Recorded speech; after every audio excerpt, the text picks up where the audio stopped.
Saya pang kakikita Oo. sa'yo. Kaya oo. Kaya sabi ko, sige, tago ko na lang muna to.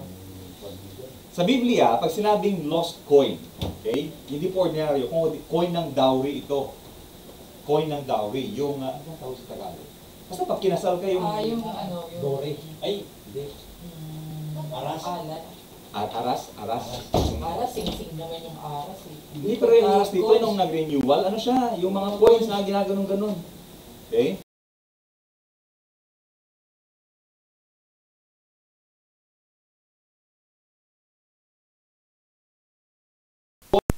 Value. Another example is yung sheep. Okay? Yung sheep naman, ano kaya ang heavenly meaning nito? Lalo na kapag nakalagay yung lost sheep. Diba? Okay lang maging black sheep, lost sheep. Huwag ka lang maging kambing. Kasi pagdating ng araw, yung kambing nasa kaliwa, papuntang impyerno, para kaparusahan. Yung tupa, papuntang kanan, papuntang kaluwalhatian. Ay nihanda ng Ama para sa mga tupa. Now, pag sinabing lost sheep, syempre, ang katumbas nito sa earthly meaning niya ay yung mga sinners. Okay? Sinners o yung mga naliligaw sa mundo ito. Hindi kaluluwa, kundi naliligaw ng landas. Okay? So, ganun ang laging pagkakaposisyon sa pagdating sa parables. Ang tanong natin is, kung ang dala ng Panginoong Kristo ay katotohanan, bakit kailangan gumamit ng parables? Kasi ang parable, hindi mo siya pwedeng i-interpret ng literal eh. Okay? Isa siyang kwento, pero hindi mo siya pwedeng i-interpret literally. Meron siyang tinatagong katotohanan sa likod niya. Pero ang question niya, bakit kailangan gumamit ng Panginoon ng parable? Okay? Bakit kailangan ng ganun? Meron bang tinatago ang Panginoon? Meron ba siyang gustong ilihim sa mga audience na nakikinig? Bakit kailangan gamitan ng ganyan? Kung ang purpose is lahat makaintindi, makaunawa ng katotohanan, bakit kailangan gumamit ng ganyan? In fact, naging tanong din yan ng mga apostles. Okay? Lalo nung inumpisa ng Panginoon yung parable of the sower o yung ang bangsa, sower, yung nagtatanim, naghahasik ng mga binhi. Ang punla, kapag tumubo, ang binhi, yung seed. Ayun. So, naghahasik siya ng mga binhi. Okay? Tapos, nung pagkatapos niya ibigay yung parable, ang sabi ng mga apostles niya, ang mga alagad niya, bakit kailangan mong gumamit ng parable? Bakit kailangan ng ganyan? Akala ko ba gusto mong maliwanag yung katotohanan? Kailangan mo pang itago sa kwento ng parable. Okay? So, yun yung sinasabi dito. Sa Matthew 13, verse 9 to 17, basahin ko na lang po, no? After niya ibigay yung parable, sabi niya, "Who hath ears to hear, let him hear." Yung may mga kakayanang makinig kayo. And the disciples came and said unto him, "Why speakest thou unto them in parables?" He answered and said unto them, "Because it is given unto you to know the mysteries of the kingdom of heaven, but to them it is not given." Okay? Meron palang intended audience ang Panginoon, merong tatanggap ng katotohanan at merong hindi tatanggap. In verse 12, "For whosoever hath, to him shall be given, and he shall have more abundance, but whosoever hath not, from him shall be taken away even that he hath." Sino yung meron, bibigyan pa. Sino yung wala, kung ano yung natitira sa kanya, tatanggalin pa, kukunin pa. Okay? Nakatakot siya. Oo. Yan ako, Diba? nakatakot yung place na yan. Sabi niya, 13, "Therefore speak I to them in parables, because seeing, see not, hearing, they hear not, neither do they understand. And in them is fulfilled the prophecy of Isaiah, which saith, By hearing ye shall hear, and shall not understand, and seeing ye shall see, and shall not perceive. For this people's heart is waxed gross, kumapal na, binalot na ng kasalanan yung kanilang mga puso. Their ears are dull of hearing, and their eyes they have closed, lest any time they should see with their eyes, and hear with their ears, and should not understand with their heart, and should be converted, and I should heal them. But blessed are your eyes, for they see, and your ears, for they hear. For verily I say unto you, that prophets and righteous men have desired to see those things which ye see, and have not seen them, and to hear those things which ye hear, and have not heard them. Okay? So, in-explain ng Panginoon sa mga apostles kung bakit kailangan niyang gumamit ng mga parabola o ng parable. Kaya sabi niya, there are two kinds of audience. Okay? Isa, ito yung mga believers. Yung isang grupo, ito yung mga unbelievers. Ito yung mga walang banal na espiritu. Ito yung mga patay sa kasalanan. And all that description. That's why sabi ng Panginoon, kaya ako gumagamit ng parabola. Okay? Now, let's take a look at the description of the believers. Pag sinabi mong believer, hindi ito yung head knowledge lang about sa Diyos, na naniniwala ka mong may Diyos. Oo naman. Pero ipinagkakatiwala mo ba ang buhay mo sa Diyos? At nanalikuran mo ba yung kasalanan mo? Ikaw ba ay sumasampalataya kay Kristo? Pag sinabing oo, isa yan, isang palatandaan yan. In fact, that is a profession and a confession na ikaw nga ay totoong mananampalataya. Maraming tao naniniwala sa Diyos, pero hindi mo alam anong song itong sinasabi ko, mami? Yung I really wanna see you, I really wanna... Beatles, di ba? Gusto ko yung kanta. Oh my Lord. Oo. Oh my Lord. Gusto ko yan kasi yung tono niya, yung abay sa dulo, ini-mention doon si Krishna, si George Harrison. Ano yan sila? Noong una, sabi ko, ano ba to? First time ko narinig. Sabi ko, na-convert na yata si George Harrison. Baka sumasampalataya na sa Diyos. Abay, pagdating sa dulo, ibang Lord pala ang sinasabi niya. Hindu Lord pala. Or, in fact, parang halo-halong mga Lord o halo-halong Diyos sa dulo. So, pwedeng, you may be embracing a cultural God. Okay? O divine idea. You know? Pero pagdating pala, pag kinilatis na ng Biblia, ibang Diyos pala ang pinapaniwalaan natin.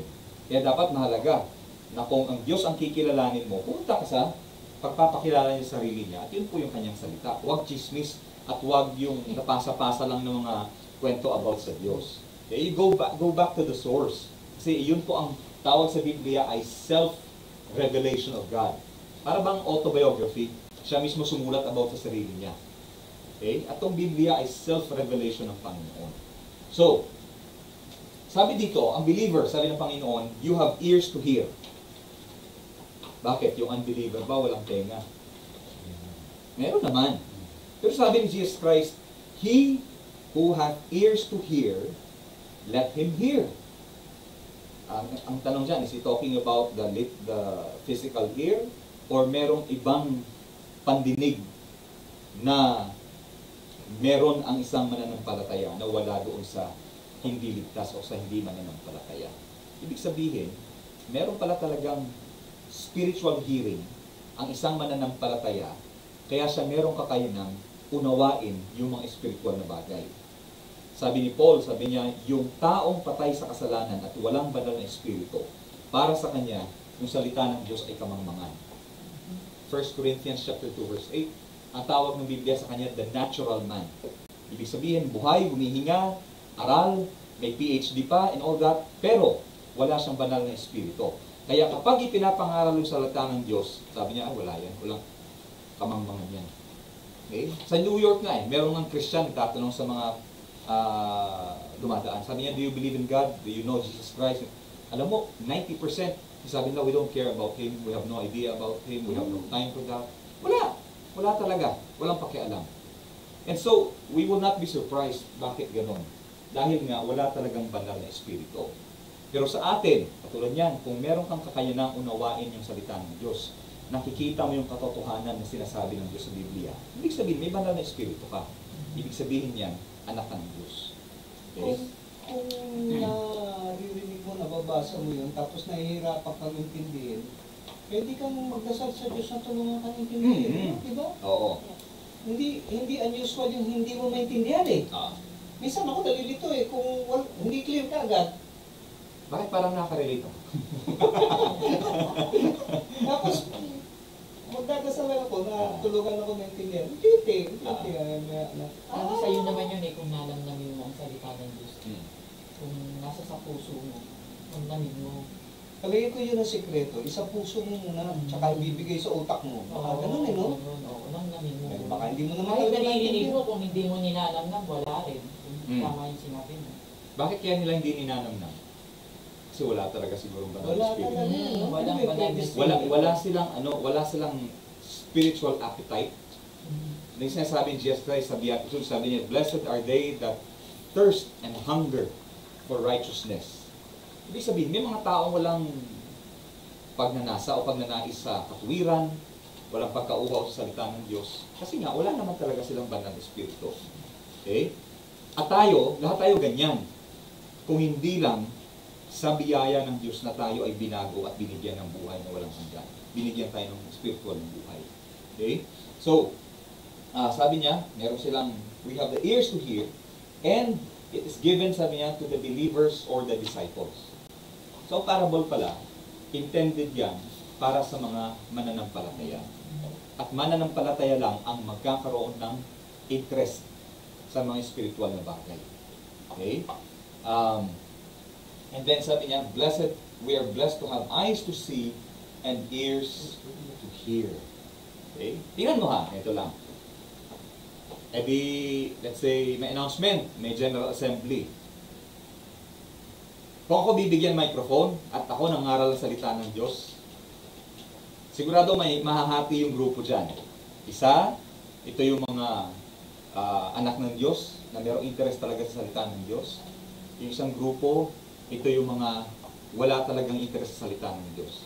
Tapos sa gitna, andyan yung mga anak ng Diyos na napunta sa iba't ibang religion, pero may bias, kaya lang ayaw na pakinggan, kasi nga, lalo pag nalaman nila, hindi nila ka-religion yung nagsasalita. Pwedeng ganon. So may mga ganyang gray area. Pero normally, dalawa lang ang bagsak niyan. Mananampalataya, anak ng Diyos, at hindi mananampalataya, hindi anak ng Diyos. Okay? So, finally sabi niya, even the prophets and the righteous men, sorry, men dapat hindi min ha, the righteous men desire to see and hear the truths of the parables. Bago pa mag-exist si Jesus Christ, merong mga bagay na gusto maintindihan ng mga propeta na hindi nila naabutan. Okay? Hindi na sila hindi nila naabutan yung kapanahunan ng Panginoon at hindi nila napag-connect yung ibig sabihin niyan. Dahil si Jesus Christ lang naman talaga ang nagbigay ng meaning sa mga Old Testament na mga prophecies. Okay? Kaya tayo, na nabubuhay ngayon at nababasa natin yung salita ng Diyos at nauunawaan natin, we are still more blessed than the prophets back then na naghangad ding maintindihan to pero hindi nila naabutan. Hindi nila natanggap itong klaseng katotohanan. Ibig sabihin, limited shadows ang naibigay sa kanila o yung naabutan nila. Okay, yung unbelievers naman, yung kabilang grupo, pag may tanong po you can raise your hand anytime. Or kahit mag-interrupt na lang kayo anytime. Sa mga unbelievers, yung hindi mananampalataya, okay, it is not given to them. They see. They see. I mean, seeing, they have the ability to see physically, but they do not see. Parang ang weird, no? 2020 naman yung vision. Diba? Wala nang problema. Pag pina-check yung pandinig, wala namang hindi makailang hearing aid. Pero bakit hindi nila na nakikita at hindi nila naririnig yung ibig sabihin ng salita ng Diyos? Okay? In-explain ng Panginoon, sabi niya, seeing but they do not perceive. Ano yung nakikita mo, pero hindi mo figure out ano ba talaga ibig sabihin niya. Katulad yan Sa Old Testament, ang ina-expect nilang Messiah, yung darating talaga na hari. May royal robe, royal garment, sasakay sa war horse, tapos siya yung mag-lead sa crusade against Rome. Yung nadatnan nila, nakasakay sa donkey, tapos Tinanganak sa sabsaban. tinanganak sa sabsaban, tatay niya kapentero, nanay niya, hindi naman galing sa, kumbaga iti-trace mo, royal family, pero hindi siya galing sa existing na royal family that time. Okay? Ultimately, pinako pa sa krus na matay pa. Okay? So, hindi nila makita yun, hindi nila ma-figure out, kumbaga, it's not making sense at all sa kanila. Di paano tagapagligtas, pinako nga sa krus, wala nga nagawa. Diba? So, hindi nila ma-connect yung mga ganyang klaseng mga detalye sa kapanganakan at pagkamatay ng Panginoon. Hearing but not understand. Diba, alam niyo yung pagkaiba ng hearing at saka listening? Diba? Ganyan, pag nagsasalita ganyan, naririnig mo.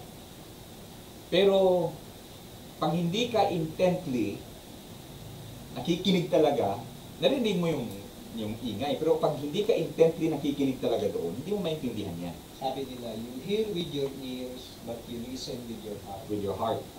Yun yun. Kaya nag-make sense kasi nga, engaged yung puso, engaged din yung utak, engaged din yung tenga.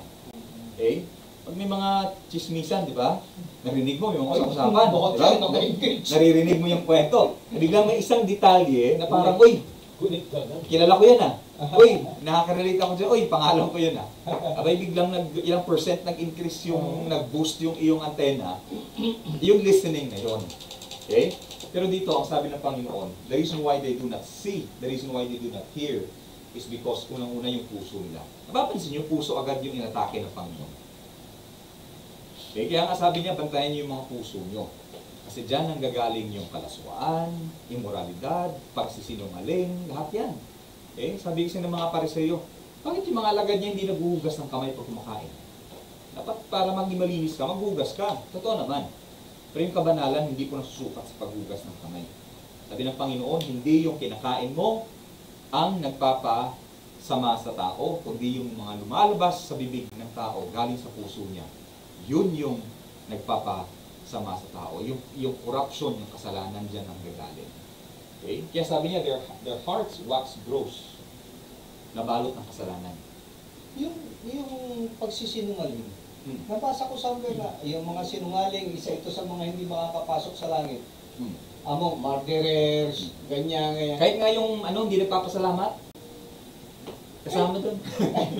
Pero ang gusto mo tukuyin, ang daling magsinungaling eh. Sa kwentuhan lang, sa 10 kwentuhan, siyang sinungaling eh. Kasi may maraming dahilan para ka magsinungaling. Gusto mo ka-impress, Personal na. gusto mo mag-invento ng mga eksena na pabor sa'yo, gusto mong yung ganun ba? Putsang, dali mo lang sumabit ka para hindi ka makapunta sa langit. Kasi sinungaling ka. Yun. So, paano makakapasok ang mga sinungaling? Dapat pala talagang babantayan mo yung bibig mo na kahit anong sitwasyon yan, very casual na kwentuhan, o seryosong kwentuhan, or huwag ka magsinungaling. Yun lang ang bottom line. Pero napapansin nyo, minsan may mga kwento tayo na nung una, medyo iniba natin ng konti. Tapos nung paulit-ulit mo, akala mo yun na yung katotohanan. Di ba? Tapos minsan kahit ina-alter mo, nakakatakot yung pag sinungaling pa. Ikaw mismo naniwala ka na dun sa kwento mo. Di ba?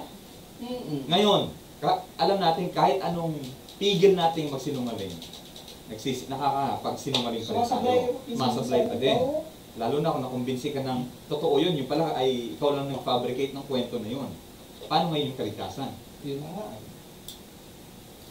Magsiuwian lang. Kasabay mo mga mamamatay tao, mga nangangalunya, yung matitinding... Yung mga masamba sa Diyos-Diyosan. Nagsisinungaling ka lang, hindi pa rin napusali. Oo. Na ang sagot natin dyan is, tayo nagsisinungaling din. Oo nga. Kapag tayo ay nagtanim din ng galit ng walang tamang rason talaga, pumatay ka na nga. Tumingin sa babae, nangalunya ka na. Paano ngayong kaligtasan dyan?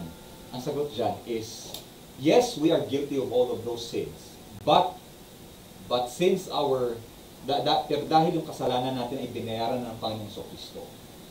Okay? While dinidescribe niya yung mga ganong klaseng kasalanan, hindi ka na kasama doon. Although may mga traces pa minsan, bumabato ka pa ng mga ganyang kasinungalingan, kakaroon ng kalaswaan, pero hindi ka nakasama doon sa itatapon sa kaparusahan. Dahil nga, ay yung kasalanan, binayaran na ng Panginoon Kristo. So now, and in the future, yung mga kasalanan natin ganyan, not that we promote abuse of the grace of God, okay? Kaya sabi ni Paul, magpapatuloy ba tayo sa kasalanan para manatili yung biyaya ng Diyos? Huwag ganun, sabi niya. Huwag, God forbid. Pero dapat, sa biyaya ng Diyos, iwasan natin yung mga ganong kasalanan.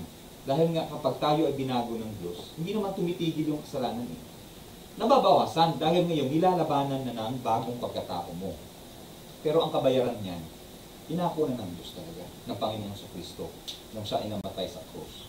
So yung sinasabi sa Revelation na mga sinungaling, mga ganito, ganyan, hindi na kasama doon ang isang mananampalataya. Dahil nga lahat ng kasalanan niya ay binayaran ng Panginoon sa Kristo.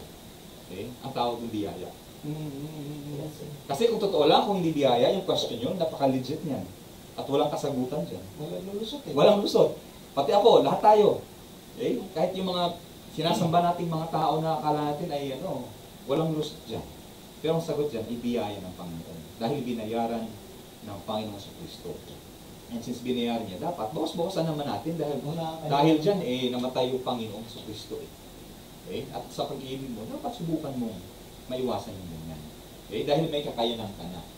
So yung puso nila, nabalot ng kasalanan, yung tenga nila, napuno ng, ano yun? Yung karumihan, ano bang mga kailangang earwax na kailangan? Oo, kailangan tanggalin dyan. Okay? Alam niyo yung kasalanan, nagpapabingi sa mananampalataya yan.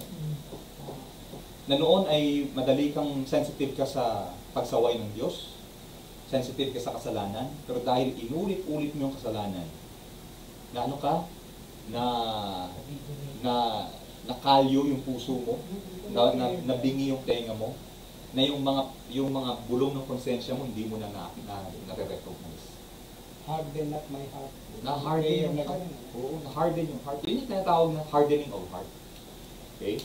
Pero kung stone yan, napapansin nyo, pag ang puso ng tao hindi paligtas ay bato, hindi mo na ma-harden yan. Hard na yan.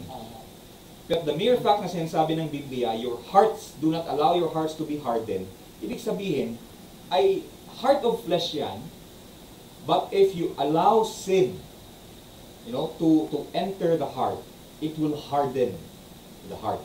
Kasi kung bato, hindi na ma-harden. But the mere fact na na-harden, ibig sabihin yung puso na yan ay laman na binigay ng Diyos. Okay? So, ganun ang purpose. At tapos, sabi niya, eyes closed. Eyes closed. May mga bagay na ayaw mo makita, pinipikit mata na lang. O tatalikod ka na lang. Ganun din yung mga tao makasalanan. Pagkatotohanan yan, pikit mata, tatakpan yung tenga, tatalikod na lang. Kasi ayaw nilang ma-expose at ma-rebuke yung kasalanan at ayaw nilang pagalingin sila ng Panginoon sa kanilang pagkakasala. Okay? Kaya tayo, mapalad tayo, pinagpala tayo na tayo nakakapakinig ng salita ng Diyos at nauunawaan natin. Okay? Now, any questions po dyan sa introduction? Yung kasunod niyan, yung, and should be converted and I should heal them. Di ba? And should understand and should be converted. Bakit ganun? Parang ayaw niyang ma-convert and I should heal them. Sila yung ayaw ma-convert. Again ba? Oo. Tingnan nyo. In verse 15. In verse 15, mapapansin nyo, and their eyes they have closed. Deliberately, okay, sila mismo ang nag-decide na ayaw namin ng ganyan. May mga ganyang tao nasasabihan mo ng katotohanan, i-correct mo, ayaw niya, ayaw ko ng ganyan. Komportable na ako dito ako kumikita, dito hayahay ang buhay ko, ay ayaw ko ng ganyan. Anong Diyos? Diyos ko, pera ko ang Diyos ko. Hindi nga, pinagpalitan. So sila yung mga taong hindi dahil wala silang kakayanan, kundi dahil sa patuloy na pagkakasala, ayaw talaga nila lumapit sa pagpapagaling ng Panginoon. Ang sinasabi dyan is, lest at any time they should see with their eyes and hear with their ears and should understand with their heart and should be converted and I should heal them. So ayaw nila, yung tenga nila, tinakpan nila, yung mata nila, pinikit nila. Kasi alam nila, pag lumapit sila sa Panginoon, okay, andun yung kagalingan. Kaya ayaw nila. Kaya ayaw nilang lumapit sa Panginoon. Bakit, no? May mga ganyan talaga. Sabi sa John chapter 3, nung nakausap ng Panginoon si Nicodemus, sabi ng Panginoon sa kanya, dumating yung liwanag.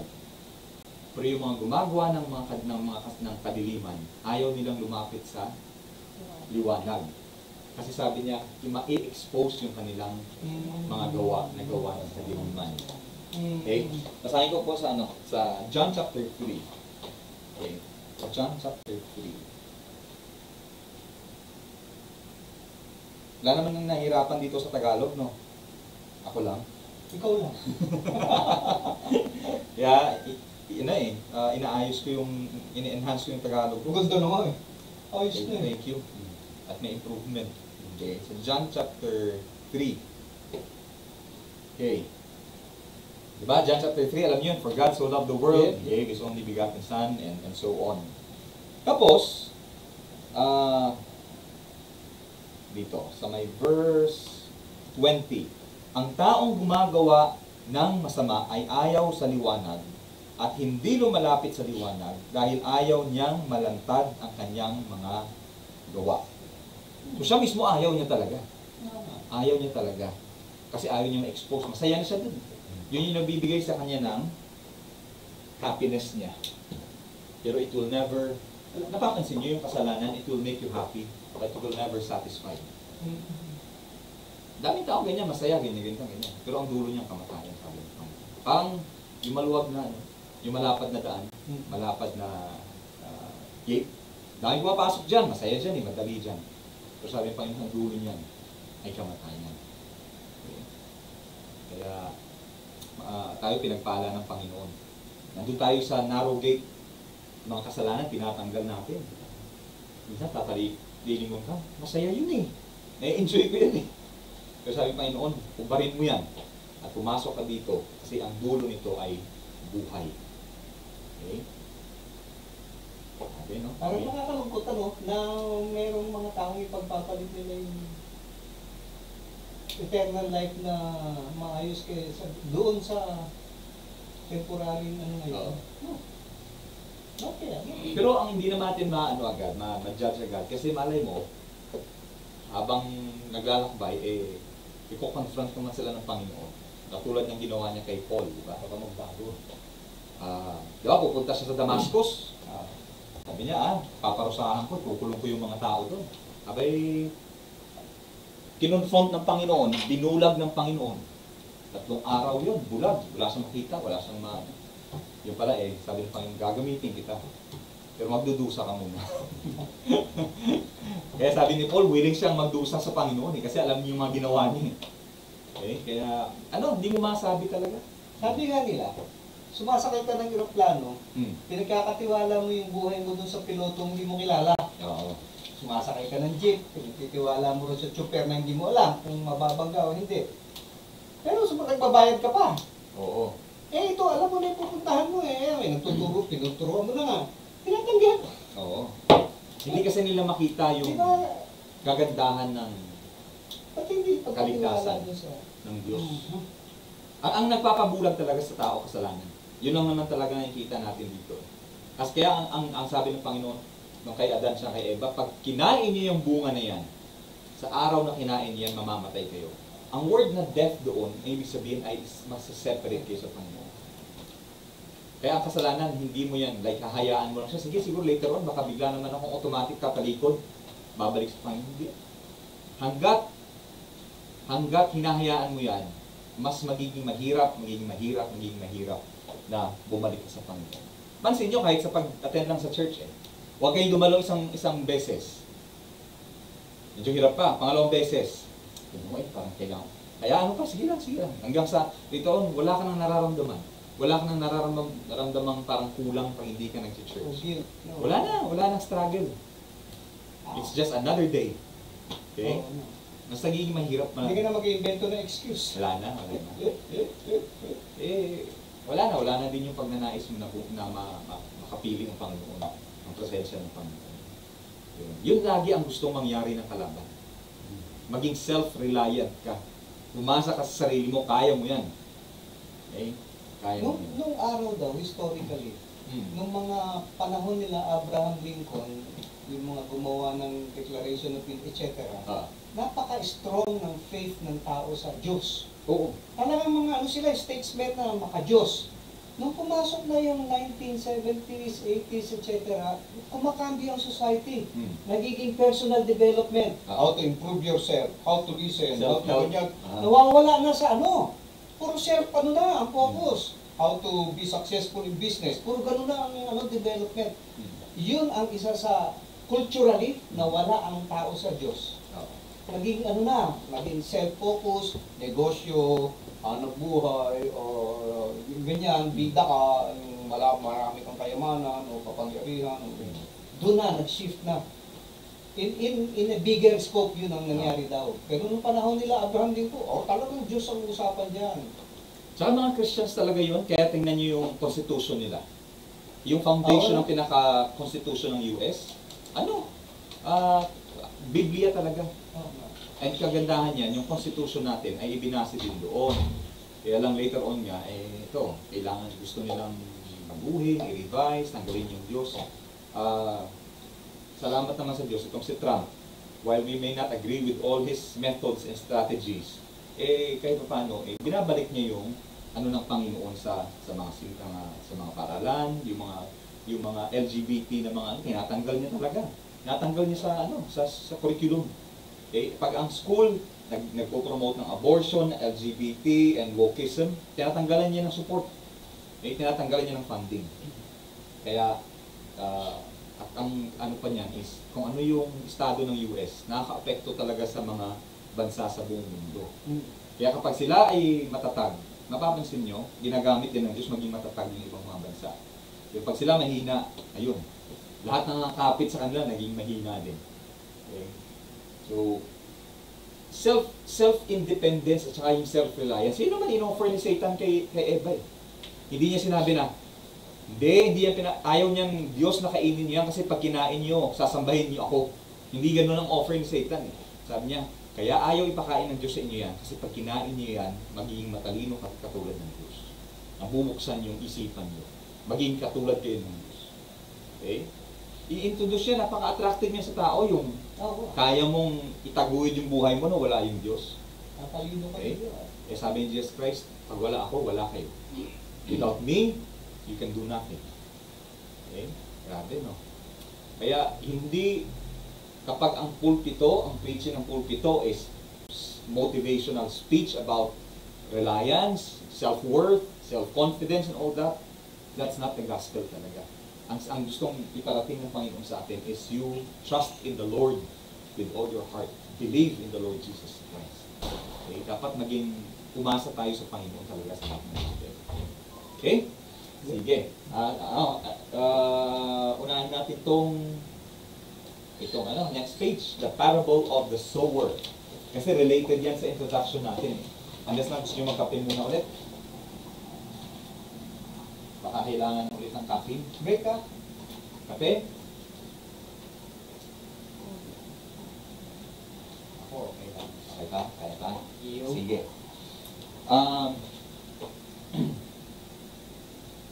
Sige. So, the parable of the sower. Okay? Ginamit ito ng Panginoon. And if you notice, nandyan po yung parable. Tapos, andyan din po yung explanation. Next page na po kayo, Sandy. Second page po. Yun. May kulay-kulay yan ngayon. Kasi may corresponding yung parable itong sa taas. Tapos, yung explanation sa baba, kung ano yung kulay sa taas, yung parable, yung explanation niya nasa baba, same kulay din yan. Sana mabasa nyo kasi medyo maliit. Ulit? Paano? Ito. So, the parable, ito, di ba? Sa conversation nila sa Matthew 13, ng Panginoong Jesucristo, nakaupo yun sa nakasakay yun sa bangka. Tapos yung mga nakikinig nasa pampang. Pagkatapos niya ibigay yung parable, sabi ng mga apostles, bakit parable? Tapos in-explain niya. Tapos, after niyang i-explain sa mga kung bakit parable ang ginagamit, sabi niya later on, pakinggan niyo ito ibig sabihin. Ang kausap niya ngayon, mga believers na. Hindi niya in-explain dun sa audience niya.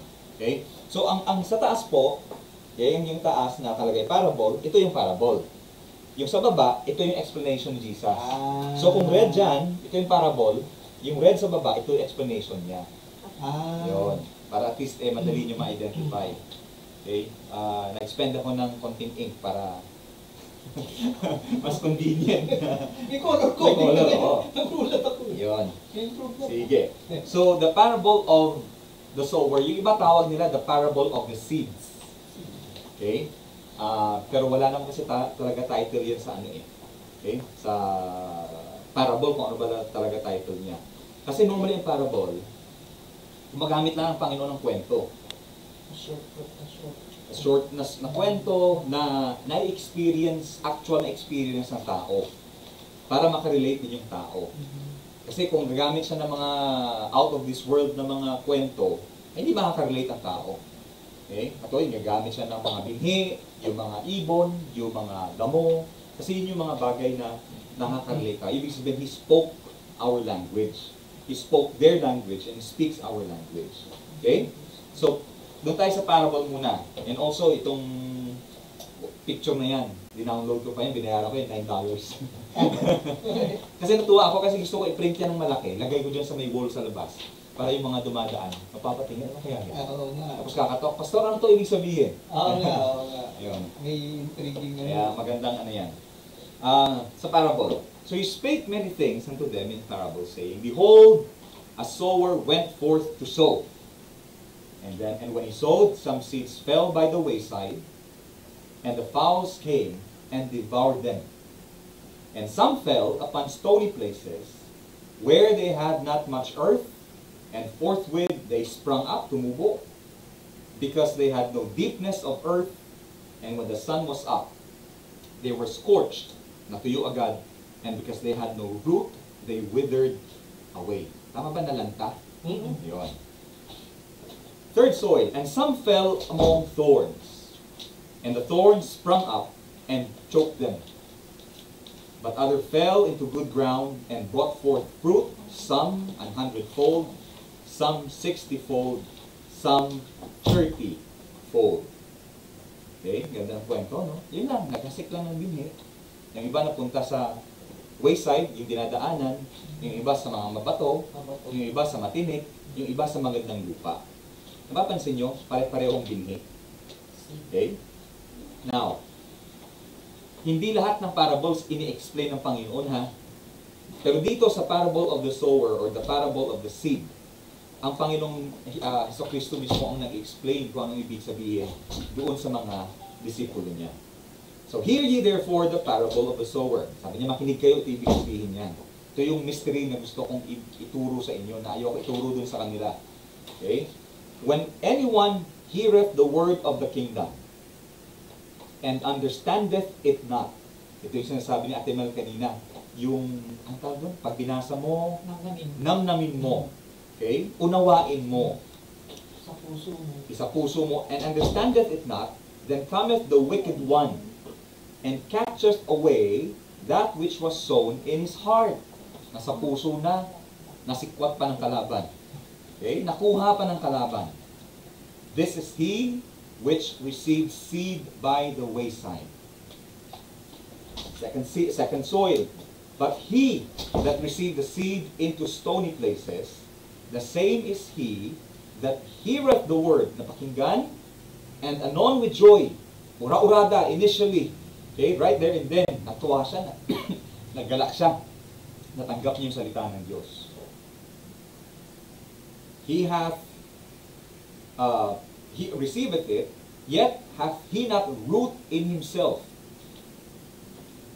Eh, saan kakapit yung ugat? Mabato eh. Diba? Walang kakapitan, walang tutubuan yung mga ugat ng punla o ng binhi. But dureth for a while. Sandali lang. Tumubo ng sandali lang. Eh, parang umusbong lang yung mga konting dahon and all that. For when tribulation or persecution ariseth because of the word, by and by he is offended. Okay?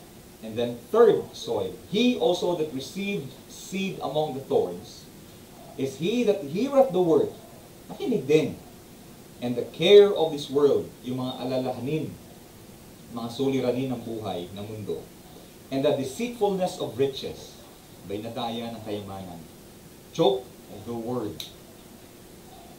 Napakinggan yung salita ng Diyos, kaya lang sa dami ng iniisip niya, or sa paghahangad niya ng kayamanan.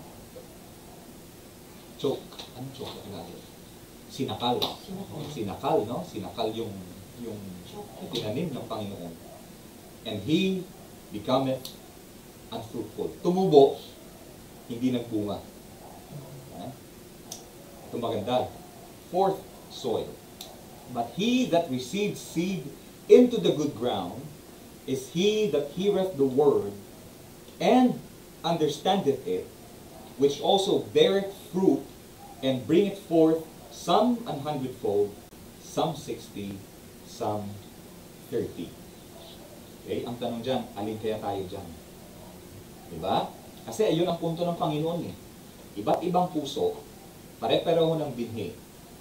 Pare-parehong naghasik ang magsasaka ng binhi. Pero iba't iba ng klase ng puso, at since iba't iba ng klase ng puso at lupa, na iba din ang, o iba't iba din ang naging outcome. Okay? Sabi no, ini-expose talaga ng salita ng Diyos kung ano yung kondisyon ng puso natin. Unahin natin yung wayside. Siyempre, pag laging dinadaanan yan, anong klaseng lupa yan? Laging dinadaanan. Malikabok. Matigas. Matigas. Okay? Maliban na lang kung bungkalin mo yan, matigas yan. Okay? Kaya hindi siya bumaon dun sa hindi siya nag-grow dun sa soil dahil nga laging dinadaanan. Ibig sabihin parang ano siya yung foot traffic. Okay? Laging it's a busy road, busy na part ng lupa. An explanation ng Panginoon. Kinumpare niya yung foul. So papansin niyo sa parable, may fowls. Tapos in-explain niya yung foul is the wicked one. Yung mga ibon daw, ito yung masamang nilalang o yung kasamaan. Okay? Tapos yung seed, ano daw yung seed diyan? Ito yung ano yung seed? Salita ng The word of the kingdom. Yung salita ng Diyos, yung ebanghelyo, yung salita ng Diyos. Okay? Tapos ano daw ginawa ng devourer, ng wicked one? Sabi niya, it catcheth away that which was sown in his heart. Bakit madali siyang makuha, matanggal, matuka ng ibon? Kasi nasa ground lang. Okay? Nasa ground lang. Naka-expose siya. Now, itong question, sa paanong paraan? Kasi, ang explanation dyan, he heard the word, pinakinggan niya, napakinggan niya, kaya lang hindi niya inunawa. Kaya magkaiba po ang Bible reading sa Bible study. Okay? Pwedeng ikaw, ang bilis-bilis mong mabasa yung salita ng Diyos, isang taon, naubos mo 66 books in the Bible, pero ang tanong, naunawaan mo ba? Diba? Kasi mabilis ka magbasa, pero inaral mo ba? Inaral mo. Kaya dito sa church, ang aming homework kanina, after lunch, sabi ko, bigyan mo kayo ng verse, tapos gumawa kayo ng 20 observations doon sa 2 verses na ibinigay ko. Pahirapan yun. Okay? 2 verses lang, may 16 verses, tapos gagawan mo ng 20 observations. Nagawa naman. Okay? Ang purpose ko doon kasi is para sila mismo magkaroon ng kakayanan na magkaroon ng observation, aralin nila ano bang mga pwede kong mapiga dito. Kasi sa ganung paraan po tayo nakakapag-aral ng salita ng Diyos. Hindi yung parang leisurely, you just read through the passage. Hindi, wala ka masyadong mapupulot dyan. Nagbasa ka, nanood ka Netflix, wala na yun. Okay? And I think ito yung paraan ng kalaban. Papansin nyo? Ito yung paraan ng kalaban. Paano ba napakuha yung salita ng Diyos na nakasik sa puso natin? Paano ba? Yung madali niyang mawala sa isip. Matanggal sa isip. Distractions like cellphone, gadgets, temptation. Mag-introduce yung demonyo na mas pleasurable na gawin mo. Kaysa magbasa ka ng Bible, ito na lang. Para mas ma-occupy yung mind mo. Ang dami mong makikita, kahit anong gusto mo. Mga palabas, Temptation. mga temptations, iba't ibang klase ng temptations, ito, politics. Napansin nyo, pag nag-engage yan, yung salita ng Diyos, malalagay siya sa isang sulok lang. Mga recreational activities, pwedeng maging, yung badminton natin. Hindi ko sinasabing masama yan. Pero kapag sobra-sobra na, yun. Okay? Pero sa inyo, isang oras lang naman, 2 oras. Okay? Ang tanong dyan is, yung after ng laro natin sa umaga, ano ba ginagawa natin for the rest of the day? Naglalaan ba tayo ng oras para unawain yung mga binabasa natin? Kasi kung hindi, kahit buong araw ka manood ng, o o magbasa ng salita ng Diyos kung hindi mo inuunawa, hindi mo ninanamnam, hindi mo hinahayaang settle sa puso mo. Isang panood mo lang, ubos yan. Okay? So, sa ganyang paraan, kalaban. Sabi ni Kuya Joey, mag-introduce siya ng something na mas pleasurable sa tao. Na, babasa 5 minutes, babasa. Tapos, nanonood ka o kung ano mga gagawin mo, mas matagal yung oras mo doon. Okay? Nasayang salita ng Diyos. Imagine mo, nag-church ka 2 hours, 2 hours, 40 minutes yung preaching, tapos pag uwi mo, ang dami mo nang iniisip, ang dami ginagawa. And all that. Wala. Sinayang din. Nasayang lang din yung salita ng Diyos. Okay? Now, ipangalawa, stony place. May konting soil, okay, pero mabato talaga yung lupa. The same is he that hears the word. Okay? Napakinggan din yung salita ng Diyos. Actually, nagalak pa nga eh. Nagalak pa nung natanggap yung salita ng Diyos. Kaya lang, since wala ding ugat, bakit hindi nag-uugat? Ano ba nagpapatigas ano ang nagiging cause ng stony heart? Bakit tumitigas ang puso? In-explain ni Jesus kanina sa introduction natin. Ano nagpapatigas ang puso daw? Padre, kasalanan. Okay? Ito yung natanggap mo yung salita ng Diyos, kaya lang hinayaan mo kasi yung kasalanan na manahan sa puso mo. So instead na mag-grow yung seed at hindi mo ni-repent yung kasalanan, hindi mo talikuran yung kasalanan, hindi lumago hindi yung tumubo yung salita ng Diyos sa puso natin. Okay? Nagalak siya. Kaya lang, sandali lang. At dahil sandali lang, dumating yung mga pagdurusa, okay? Dumating yung mga pag-uusig, dahil nga tinanghawakan yung katotohanan, noon kasi, kung ano lang klaseng buhay meron sa mundo, okay lang sa kanya. Ngayong tumayo siya sa katotohanan, ay nagkaroon siya ng mga kaaway. Tinalikuran siya ng mga mahal niya sa buhay. Ganun ay, hirap pala. Huwag na lang. Okay, huwag na lang. And then, the thorny soil. Matinik. Okay, matinik. Napapansin nyo, mas mabilis tumubo yung mga wild na mga weeds kaysa doon sa mga maayos na halaman. Okay, sabi niya, he that received the seed among the thorns, yung blue, okay, yung blue na print, among thorns, is he that hears the word, and the cares of this world. Okay, dalawa na yung problema niya. Either, yung mga suliranin ng buhay, mga problema ng buhay, ito yung sumakal doon sa salita ng Diyos, or yung pagnanasa niyang yumaman. Okay? Ang pagnanasa niyang yumaman. Sinakal yung salita ng Diyos. Tumubo nga. O hindi rin nagbunga. Okay? Ito maganda. Verse 23. But he that received the seed into the good ground. But here's my question. Paano, bakit good ground siya? At bakit yung iba? Wayside ground, soil. Yung iba, stony. Yung iba, thorny. Okay? Matigas na lupa, batong lupa, matinik na lupa. Bakit ito good ground? Okay? Paano nagkakaroon ng good ground? Yan ang tanong dyan. Kasi ang salita ng Diyos ay lalago, tutubo at magkakaroon ng ugat at lalago sa good ground. There's the question. Paano magkakaroon ng good ground sa puso ng tao? Lilinisin. Okay? Tatanggalin yung mga weeds. Bubungkalin. Papalambutin yung lupa. Iligan. Paano? Diba? Paano nagkakaroon ng ganun? Cleansing.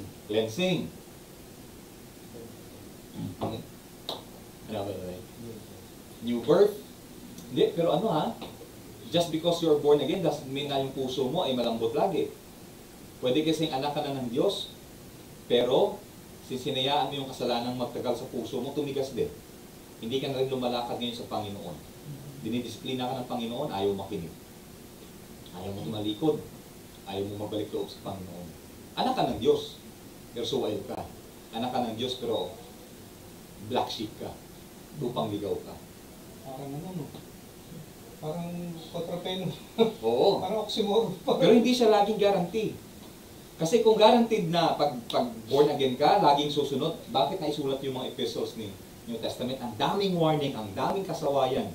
Kaya ang daming pagsaway ng salita ng Diyos. Kasi hindi guaranteed na pag anak ka ng Diyos, lagi kang lumalakad sa salita ng Diyos. Kaya sabi ng Panginoon, lahat ng iniibig ng Diyos, didisiplinahin niya. Bakit kailangan disiplinahin? Kasi merong mga suwail na anak. Ang binibigay ng Diyos sa mga hindi niya anak na nagpapatuloy sa kasalanan, kaparusahan.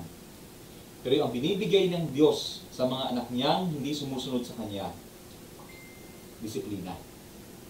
Ang parusa, ang purpose ng disiplina is to restore a child, to restore as a son or a daughter into righteousness. Kaya disiplina ang ginagamit ng Panginoon sa atin. Kung ayaw makinig talaga, ano sabi ni Paul, i-give up niya yung katawan kay Satanas para makitil yung buhay, para yung kaluluwa niya maligtas na pagdating ng araw. May ganoon. Mga anak ng Diyos ayaw makinig. Hayaan, sabi mo, sige, hayaan kita. Gawin mo yung gusto mo. Ayaw namatay. Disgrasya, binawian ng buhay. May isa, mag-asawa, bibili ng property. Abay yung babae na dahil madalas niyang kausap yung agent, nagkagustuhan, yung dalawa, iniwan yung asawa niya, nag-start silang relasyon, ayun, na-paralyze. Yun talaga, alam ko, sa kagagawa ng Diyos yun, na magkaroon ng ganong klaseng karamdaman. Ayaw makinig. Ang daming nangyayaring ganyan. Ang daming nangyayaring ganyan. So, palagay ko itong ganito, ang eksena is pang beginners. Yung mga ngayon ka lang makakarinig ng mga salita ng Diyos, ano gagawin mo sa salita ng Diyos? Tingin ko, para ka bang naglalagay ng malinis na tubig sa baso, na puno naman ng maduming tubig, eh di alisin mo muna yung maduming tubig na yun at para may masalina ng malinis na tubig. Ganun din siguro to. Yung mga, it may call for discipline. For example, yung mga masasamang gawin mo dati na talagang disiplinahin mo na yung sarili mo na hindi na ako manonood ng bold pag nakakita ko sa gano'n na talaga. Hindi na ako magsisinungaling. O yung mga ganyan talagang sasadyain mo. Talagang pwede mo yung sarili mo na the moment na naandyan yan na kung dati lang ako, patay sa akin yan. Ngayon hindi na eh. Talagang lilinisin ko muna. Baka pag malinis ka na, uy, ang sarap nang tumasok ng yung mga yan, no? So, andun yung struggle, oo. Diba? Struggle eh. Kaya ka nagkakaroon ng struggle kasi may banal na espiritu dyan na nagsasabi sa'yo, oy, hindi na yan yung ganyan yung buhay mo noon. Kaya nga, napapansin nyo, kung babasahin yung mga sulat ni Apostol Pablo doon sa mga tao noon, mga mananampalataya, sabi niya, ganyan yung buhay nyo noon. Nagsisinungaling, puno ng kalaswaan, patayan, sakitan at lahat na sumasamba kayo sa Diyos. Pero hindi ganyan yung buhay mo ngayon. Okay? So, paano lumalambot yung puso? Ito yung sinasabi I think, binigyan tayo ni David ng lesson in the book of Psalms. Kanina sa preaching namin sa umaga. Sabi ni David in Psalm 139, verse 23 and 24. Kaya basahin ko lang po sa inyo, no? Psalm 139. Okay. Verse 23 and 24. Sabi niya, search me, O God, and know my heart. Try me and know my thoughts, and see if there be any wicked way in me, and lead me in the way everlasting. Itong keyword natin dito, search. Yung word na search dyan is yung scrutinize. Okay? Dyan ang galing yung word na scrutinize. Panginoon, ano bang best analogy natin sa scrutinize? Alam niyo yung dinadissect? Dalisayin. Ha? Dalisayin. Dalisayin yung parang pakalinisin, pakabanalin. Yun yung magiging desire natin. Pero kailangan yung una, yung puso natin, dapat magpasakop sa Diyos. Sasaliksikin. Yung kilatisin. Alam niyo yung para bang i-x-ray na, hayaan mong i-x-ray ng Panginoon yung puso mo. Kasi minsan, alam niyo, sabi ni Jeremiah, yung puso natin ay yung pinakasinungaling, pinakamapanding lang. You know, sa buong pagkatao natin. The heart is deceitful above all things. At maliban na lang, kung ipapanalangin mo sa Panginoon, Panginoon, kilatisin niyo nga po. Siyasatin niyo nga po yung puso ko, baka merong nakatagong kasalanan dyan. Kasi kapag merong nakatagong kasalanan dyan, hindi lalago ang salita ng Diyos sa puso natin. Okay? Sabi niya, in the same verse, sabi niya, and see if there be any wicked way in me. Si King David na to, the man after God's own heart. Pero bumagsak pa din. Pero panalangin niyo, Panginoon, kilatisin niyo po siya sa akin yung puso ko. Diyan ka nag-umpisa natin sa puso mo. Okay? Kaya nga kung ano yung nasa puso mo, ganyan din sa isipan mo. O yung nasa isipan mo, ganun din yung pananalita mo. Ganun din yung nagiging gawa mo. Your thoughts become your actions. Your actions become your habits. And your habits become your character. Okay? Kaya guard your heart, sabi ng salita ng Diyos. And then in Psalm 51, okay, sabi ni David, after niya bumagsak sa kasalanan, bigat na bigat siya doon sa ginawa niya kay Bathsheba, at yung pinapatay pa niya, yung asawa ni Bathsheba, para pagtakpan yung ginawa nilang pangalan niya.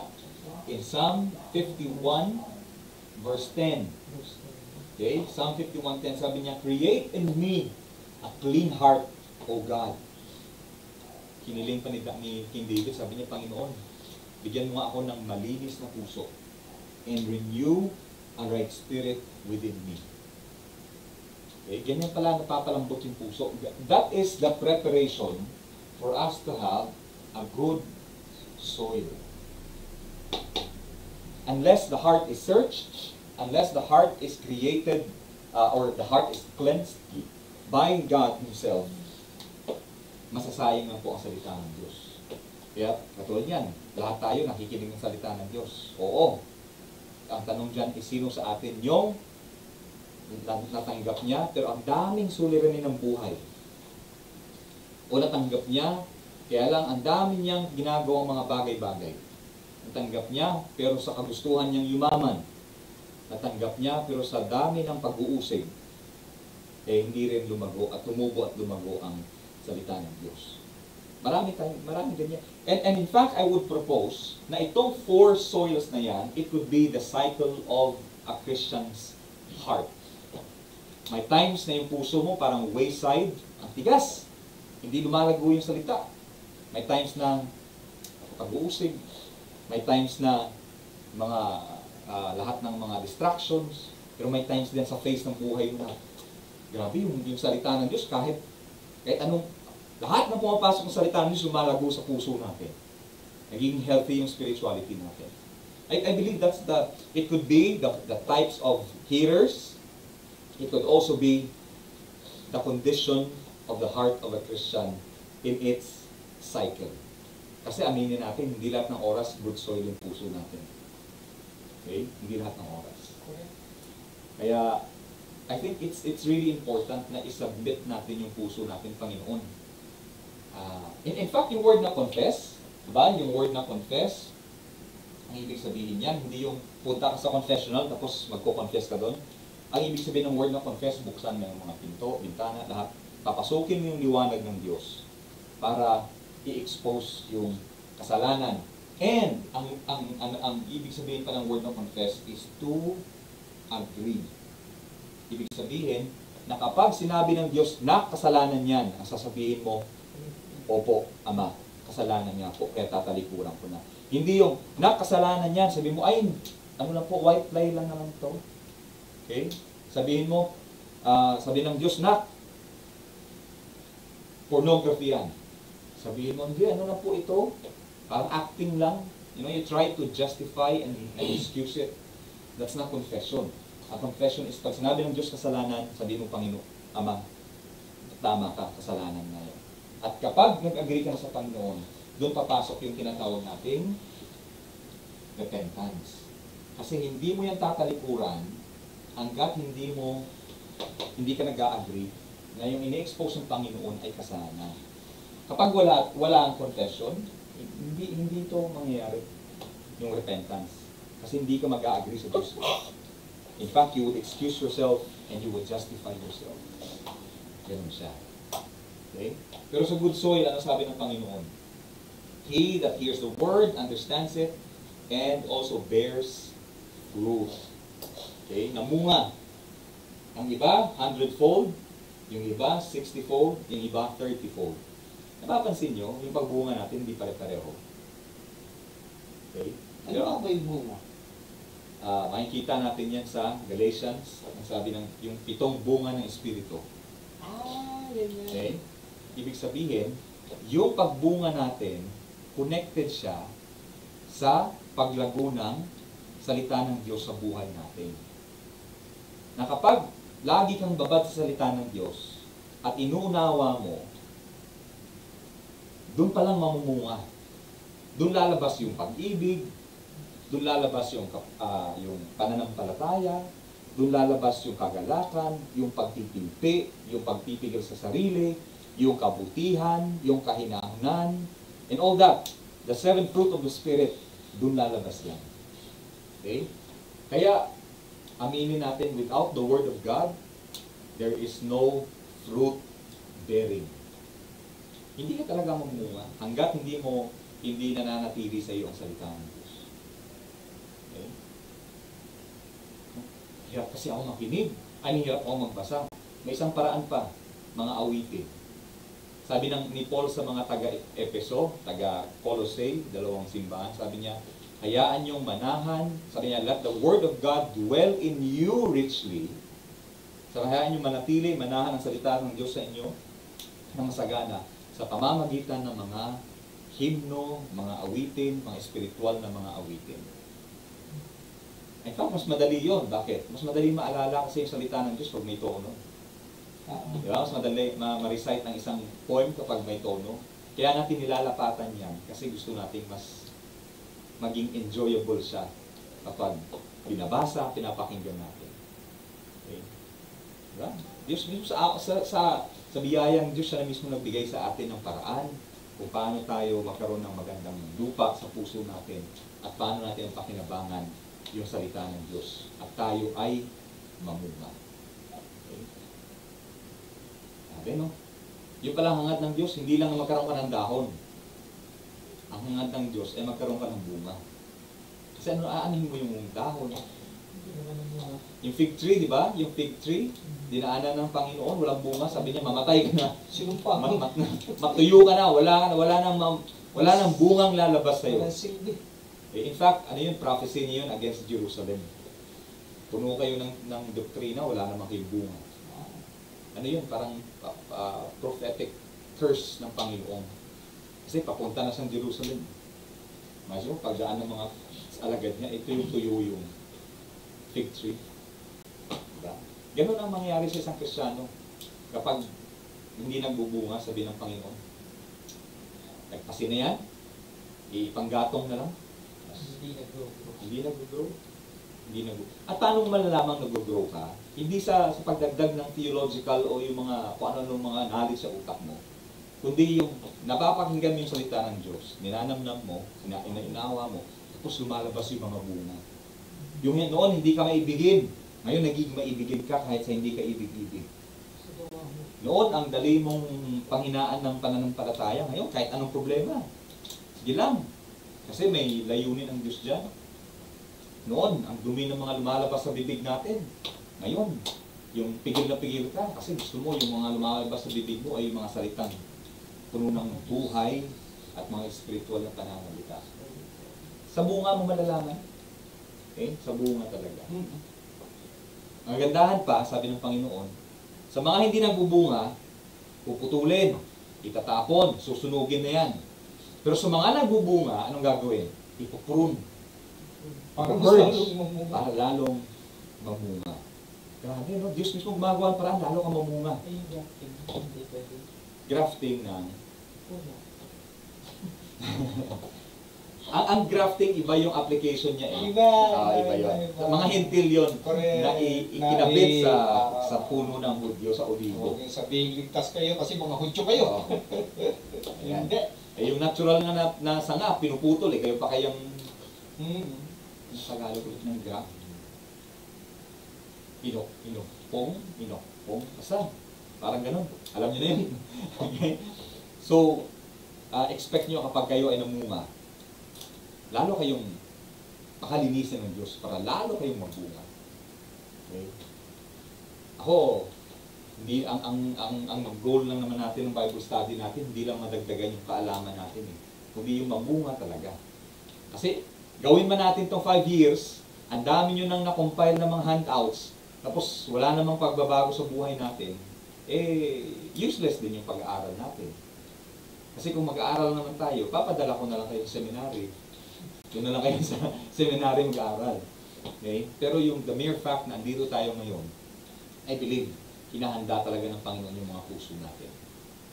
Nakakatuwa sana makita ng iba na may bunga na yung Bible study natin. Ano? Ay yan, kasi yan, nagba-Bible study, kaya tinan mo pag nagsalita o, ang ano na, surat no? Hindi ko alam kung narinig niyo yung sinabi ni Ate Yoli, yung kumain sa Mactin, yung pangatlong celebration ng birthday ni Kuya Santi. Wow, big time naman. Oo, ano sabi? Nung parang sinasabi doon, katabi kami, sabi, natutuwa nga siyang uma-attend ng Bible study to. Siguro may nakikita ang pagbabago. Ako may nakikita. Eh, yan naman ay sa biyaya ng Diyos, na hindi natin pwedeng ipagmayabang. Pero, matutuwa ka kung meron talagang bunga. Kung merong bunga. Ngayon, kung ang pagbunga sa buhay ni Kuya Santi, hindi kasing dami ng bunga sa buhay ni Ate Mel, okay lang, biyaya ng Diyos yan. Sabi niya, yung iba, hundreds, yung iba 60, yung iba 30, ang importante may bunga. Huwag yung puro kadahon. Sabi ng Diyos, putulin na yan. Walang silbi yan. Okay? Sabi niya, nagkukonsume lang yan ng mga nutrients sa lupa. Diba? Eh sabi niya rin sa ano, wag muna, bigyan mo pa ng isang taon, lalagyan ko ng Pataba? fertilizer. Magbubungkal ako. Oo, wag muna, pwede pa yan. Ano yun? That's the Father, no? Nagsabing putulin na yan. Sabi ni Jesus Christ bilang yung intercessor. Sabi niya, huwag muna. Pero about yun sa mga Hudyo. Pag-Hudyo ba yun? Pero applicable din sa spiritual life natin yan. Kasi sabi ng may-ari, sabi niya, why does it it only cumbereth the ground? Parang pabigat lang. Pinangain niya lang yung fertilizer kung... No, daming lalagyan na ulan. Sabi ng nung nagsasaktan niya, hayaan mo sandali, hayaan niyo muna. Kaya ipuprune ko, ditiligan ko, papalambutin ko yung lupa. Ngayon, pag ayaw pa rin talaga, ayun na. at dumating nga, 70 years later, in 70 AD, dahil wala talagang bunga, yung mananampalataya, sabi ng Panginoon sa kanila, tumakas na kayo. You run for your life, huwag kayong bumalik sa Jerusalem. Hinayaan ng Panginoon, lalo, pinatay nila yung anak ng Diyos. Hinayaan talaga ng Ama, nalusubin yung Jerusalem. Hanggang sa katulad ng fig tree, na talaga, naubos yun. Okay? Ngayon, kung may existing na mga Hudyo ngayon, sabi nga ng isang pastor, kung may existing na mga Hudyo ngayon, yun yung mga sumampalataya kay Kristo na tumakas bago palusubin ng mga Roman soldiers yung Jerusalem. Sila yun. Okay? Sabi, no? Kaya hindi po pananakot ang sinasabi na puputulin. Pero kasi binigyan tayo ng kakainan ng Diyos na tanggapin yung salita niya, tapos may paraan para palambutin yung puso. At naghahanap ng bunga ang Ama natin sa langit. Okay? Kahit pa konti lang, dapat magbunga. Kaya, magbabad tayo, manatili tayo sa salita ng Diyos. Okay? Kaya umpisahan niyo na ang pagbabasa at pag-aaral ng salita ng Diyos. Okay? Umpisahan niyo muna, sige, sabihan mo, kahit progressive ba, sige, 10 minutes muna, 10 minutes, uupo ako, walang distraction. Yung cellphone, giiwan ko sa kwarto, papatayin ko. Ganun muna. Kasi hanggat katabi mo yung cellphone, believe me, yung mind mo, andun yung nag-trigger ng dito, happy chemical. Anong tawag doon? Sa happy chemical. Yun. Okay? wala dapat sa presence mo. Salita lang ng Diyos tsaka ilaw. Ballpen, notebook. Tapos pag kaya mo na 10 minutes, sige, 15. Hanggang sa gawin mo ng 30, hanggang sa 1 hour na. Okay? Eh, busy kami, ganito na. Eh, di gumising ka maaga, na hindi pa busy ang lahat, doon ka mag-aral.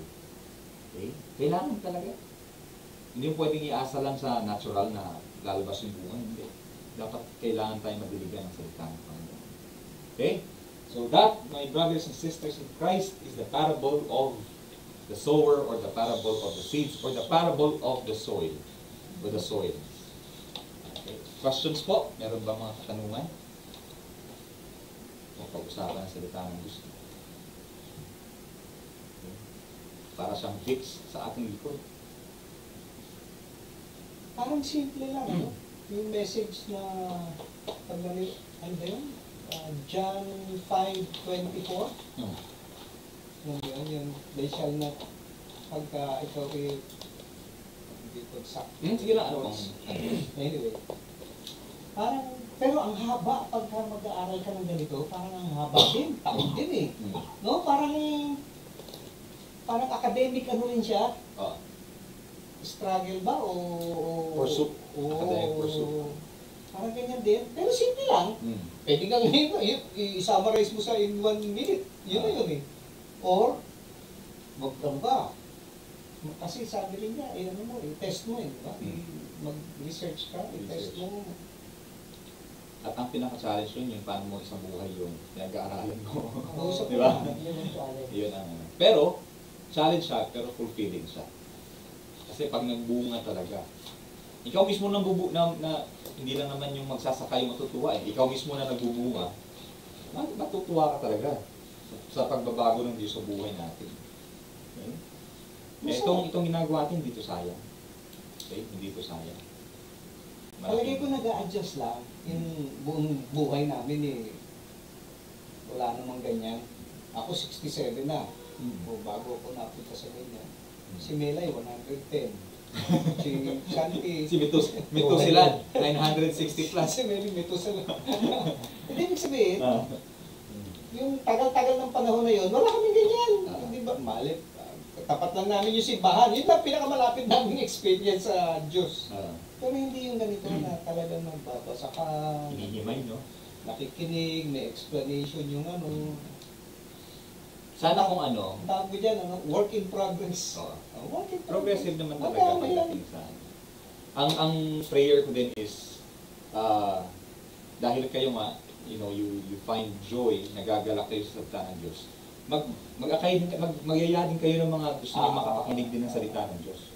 Ang dami natin upuan, no? 3 kayong tables natin dyan. Kung magsiksikan dito, walang problema. Yung manugang ko, sinadihan ko ba sa akin? Kasi baptist sila.